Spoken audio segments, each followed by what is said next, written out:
Hi, everybody. My name is Morgan Domeyer, and today I'm going to be talking about expectancy violation theory, which is a communication theory that analyzes the response of individuals when presented with the idea of breaking social and cultural norms. So, this theory was first presented by Judy Burgoon, who is a professor of communication at the University of Arizona, and she's a very highly acclaimed theorist.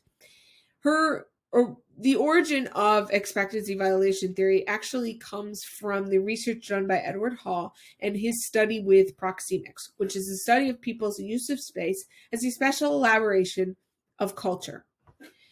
With proxemics, there comes 4 proxemic zones, which is the intimate distance, which is usually designated for loved ones and significant others.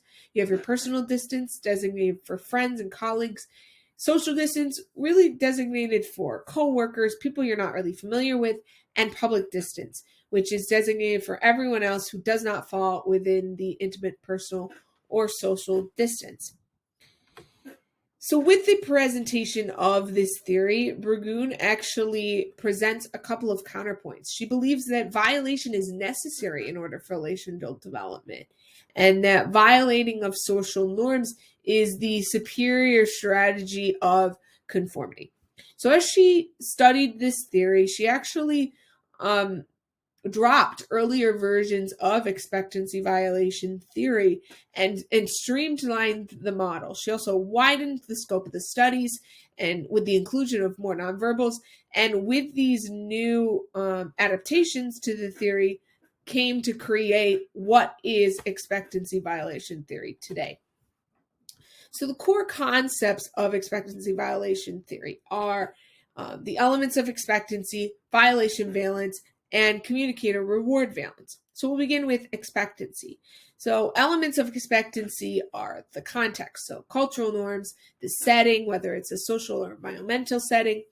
You have relationships, the similarity you feel, the familiarity, liking, and the relative status of an individual, and the communicator characteristics, age, sex, physical appearance, personality. Those aspects are what make the elements of expectancy with this theory. We also have violation valence, which is the perceived positive or negative value assigned to a breach or a break of expectation, regardless of who the violator is. So it can either be a positive valence, which it is you evoke a positive feeling from the breach, or a negative valence, or you evoke a negative feeling. So if you perceive that the listener has a negative valence, don't continue the behavior you're participating in. If you perceive it as a positive valence, keep the behavior going. See what happens.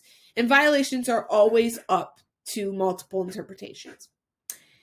The third concept of expectancy violation theory is communicator reward valence, which is the sum of positive and negative attributes brought to the encounter, plus the potential to reward or punish in the future. So really what it comes down to is, what can I get out of this and what can you get out of this? So a couple of extensions to expectancy violation theory is interaction adaptation theory, which is a systematic analysis of how people adjust their approach to another's behavior that doesn't align with what's needed, anticipated, or preferred.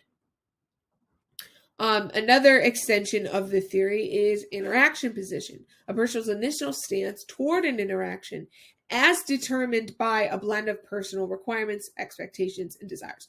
So with interaction position, it all comes down to what you personally need in order to gratify those needs and what you perceive the other person needs from the interaction as well. We also deal with the extension of reciprocity, meaning that humans tend to display the actions that they're perceiving are brought upon them. So it's really, you're going to act a certain way, so I'll act the same way.